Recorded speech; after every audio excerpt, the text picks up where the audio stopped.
Seruput kopi dulu, Lur. Akhirnya, Turki mulai menunjukkan sesuatu yang selama ini dianggap paling sulit dalam proyek jet tempur generasi kelima mereka. Bukan radar, bukan rudal, bukan desain siluman, tapi mesin jetnya. Dan ini penting banget buat Indonesia. Karena jet tempur KAAN yang sudah dipesan Indonesia dulu sempat diragukan masa depannya gara-gara masalah mesin. Banyak analis bilang proyek ini bisa terhambat karena Turki masih bergantung pada dari luar negeri, terutama teknologi barat yang sewaktu-waktu bisa dibatasi ekspornya. Nah sekarang, Turki memperkenalkan mesin turbofan baru bernama Güchan. Ini bukan mesin biasa, Lur.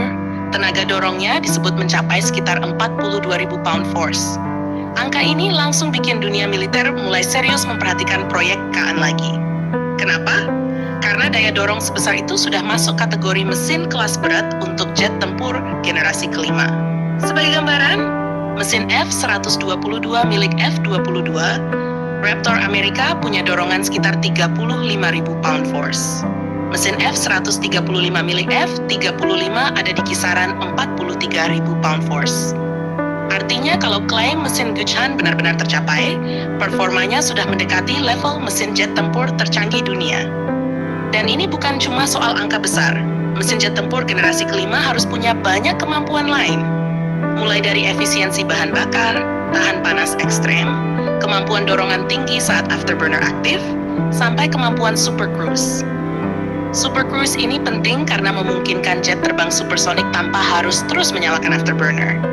Kalau afterburner terlalu sering dipakai, bahan bakar cepat habis dan jejak panas pesawat jadi lebih mudah dideteksi musuh. Makanya mesin generasi kelima harus kuat tapi juga efisien. Dan tantangan paling berat sebenarnya ada pada material. Turbin mesin jet modern bekerja dalam suhu yang luar biasa panas. Bahkan kadang lebih panas dari titik leleh logam biasa. Itulah kenapa negara yang bisa membuat mesin jet tempur modern sangat sedikit.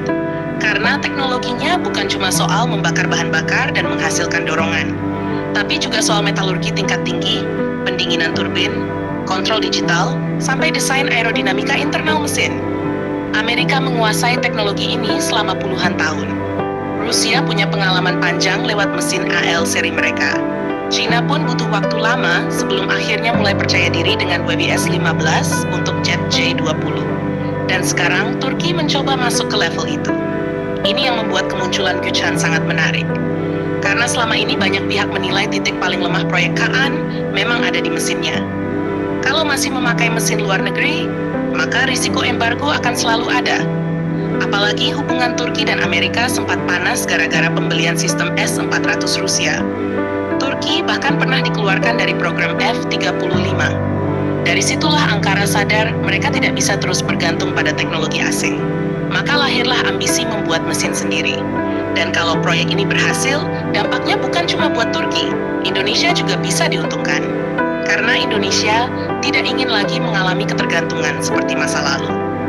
Pengalaman embargo dulu membuat Indonesia sekarang lebih hati-hati dalam memilih mitra pertahanan. Makanya kerjasama dengan Turki jadi menarik. Turki mau berbagi teknologi, mau membangun industri pertahanan bersama, dan sekarang mulai membangun ekosistem sendiri dari drone sampai mesin jet tempur. Bayangkan kalau nanti KAAN benar-benar memakai mesin lokal Turki secara penuh. Artinya, jet itu tidak lagi terlalu bergantung pada izin teknologi Amerika. Dan itu penting untuk keberlanjutan armada jangka panjang. Selain dorongan besar, mesin Güchan juga diperkirakan akan mendukung kemampuan manuver tinggi KAAN. Karena jet generasi kelima bukan cuma soal siluman, tapi juga soal kombinasi sensor, kecepatan, manuver, dan kemampuan bertahan di pertempuran udara modern.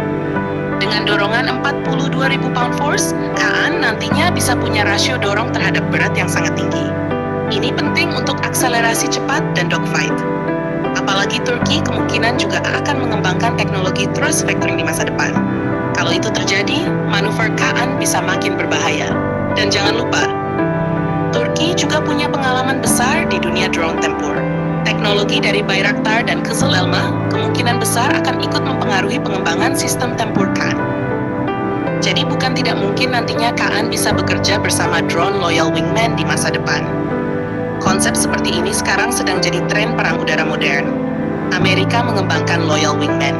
China juga. Rusia juga mencoba. Dan Turki tampaknya menuju arah yang sama.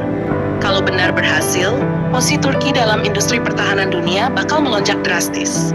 Karena negara yang mampu membuat mesin jet tempur sendiri itu sangat sedikit. Dan Indonesia sekarang berada cukup dekat dengan salah satu proyek paling ambisius tersebut. Tentu perjalanan ke AN masih panjang. Pengujian mesin harus bertahun-tahun. Reliabilitas harus dibuktikan. Daya tahan harus diuji ekstrem. Karena membuat mesin kuat itu satu hal, membuat mesin yang aman dan tahan ribuan jam terbang itu level berbeda. Tapi setidaknya sekarang, Turki berhasil menunjukkan satu pesan besar ke dunia, bahwa mereka tidak menyerah meski sempat ditekan dan